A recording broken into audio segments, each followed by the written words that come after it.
Two Sides, Carry-On Circle. Chapter 7. The Chase.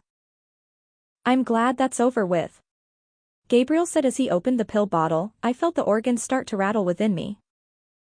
I was so nervous. Marcos did not have a reply. I'm surprised none of the main Carry-On Circle members were there. Gabriel looked at his nephew with a confused look on why he wasn't responding. He mumbled, I heard you tell Scott that they always need things from us, yet you're the one always offering to help them. The immediate members of the Carry-On Circle have never asked for anything from us, nor have they taken anything. Why are you protecting them so hard? You're going to end up going down with them. That's what I fear the most.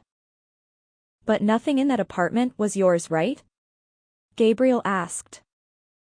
Marcos hesitated. Gabriel put his hand over his eyes. Quick to defend, Marcos said, just one ID and that could easily have been lost. How could you be so stupid?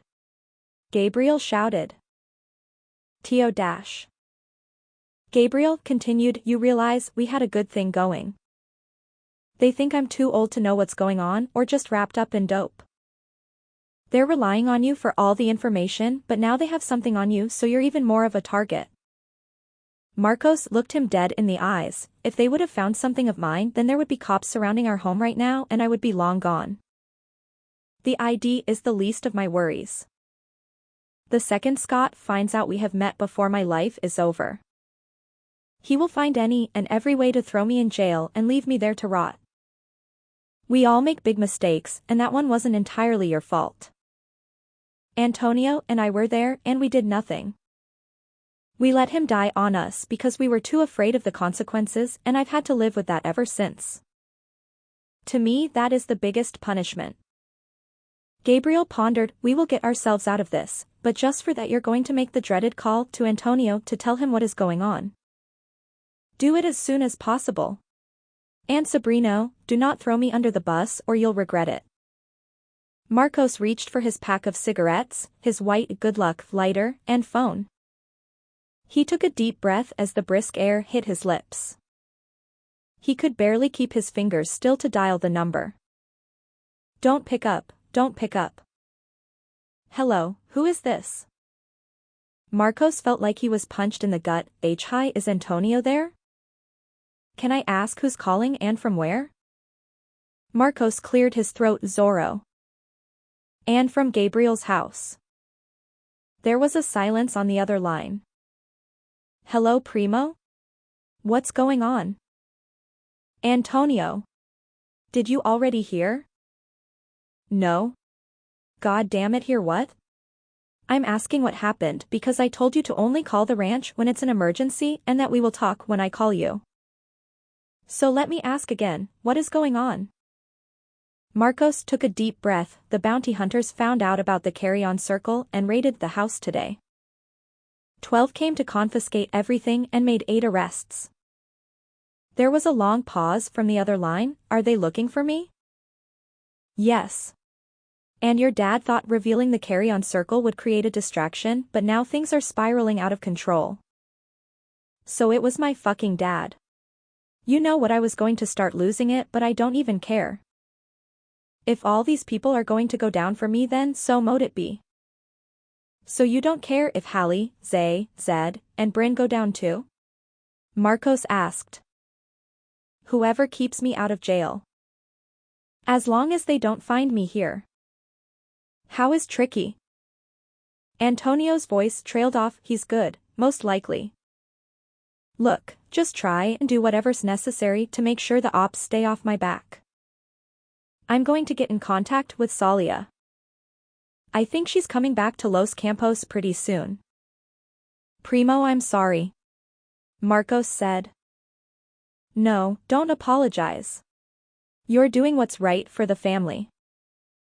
Yeah. It sucks all my rare guns and everything I sold my soul for to get is now taken, but I appreciate everything you're doing to keep me out of jail. I love you, Primo. Wow, that went better than expected, Marcos thought. Antonio looked over to the empty side of the room where Tricky stayed. I sure hope you are good, buddy. he thought. The Boomtown Motel. Zay and Hallie lounged on the railing outside their room. Not much was said, just smoke and vibes. I can't believe you would choose a cigarette, literally useless nicotine, over marijuana. Zay laughed. Hallie took a hit of her cigarette. I refuse to go back to drugs. Every time we smoke together you tell me this. A cigarette once in a while is okay, especially in a stressful situation. After all, I can't give up smoking altogether when I'm in a family of addicts. I can't be looked at as the lame one, she laughed. Bryn poked her head out of the room. Hallie, the phone is ringing. Why can't you or Zed answer it? She asked. Bryn's eyes were bright red. Do you think that's a good idea right now?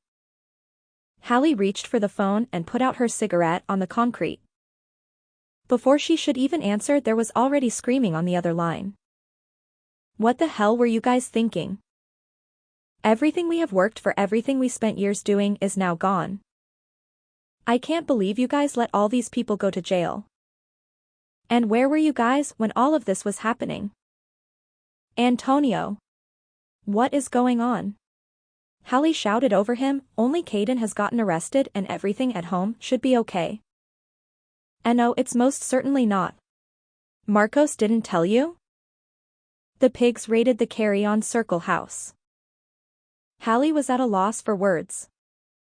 She muttered into the phone, oh my god, Maria was right. Maria? What does Maria have to do with this? Antonio questioned. How did she know all of this was going to happen? Wait, did Maria snitch? I trusted her with my life and she goes and betrays me like this. Dash. Hallie interrupted, no, she didn't do anything. I thought you would have found out by now. Antonio, she up and left with your son the night you started to run again. Antonio paused, she left me? I'm sorry, Antonio, I was shocked when she told me. I don't even think your dad and cousin know. She came to me when she was on her way out in hopes you would be at the apartment. Wow, we have been together since we were 16. I guess all of that meant nothing to her. Did she say where she was going? Hallie hesitated. A part of her didn't believe Antonio was this distraught of Maria's absence. All that could play in her head was Maria begging her not to disclose her location. No, she didn't say. I don't think she wanted anyone to see her. Anyways, back to what happened today. What were you telling me earlier about this location you were going to? Antonio, I can't talk for long because we have to make our prepaid minutes last. I can call you from a payphone tomorrow? He sighed. Yeah, sure, that's fine. Now that I know this is going on, I have to limit my time out in the world. Tomorrow, give me the number to your closest payphone just so I have it on record. Now just know the chase is on. Yeah, sure, no problem. I'm sorry again, Antonio, I know this isn't what you wanted to deal with right now. She turned back to Zay, deadline. You know I feel bad for Antonio. Why? Wasn't he literally just screaming at you and saying something was your fault when it wasn't? Zay stated. Yeah, but dash. He is the root of all problems, Hallie. Whoa, chill. If you feel this way about him, why have you stuck around for so long? Because that's my brother, Hallie. It's different than you think. How?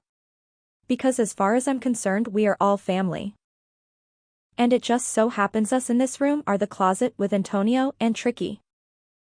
Zay inhaled the last bit of smoke. Then why has it gotten to the point where he only comes around when he needs something? Hallie reached for her lighter and popped another cigarette in her mouth. The door closed behind Zay as he went back inside. The cool fresh air was a nice balance between the clouds of smoke. In a way, Zay was right. Why was Antonio just coming around when he needed something or when shit was hitting the fan? Also the fact that Tricky was nowhere to be found. All the good memories with Antonio came flooding back. Back when he used to actually kick it with the Carry-On Circle and demonstrated what it meant to be a family. Now all of that was out the window and Antonia was right. The chase was on.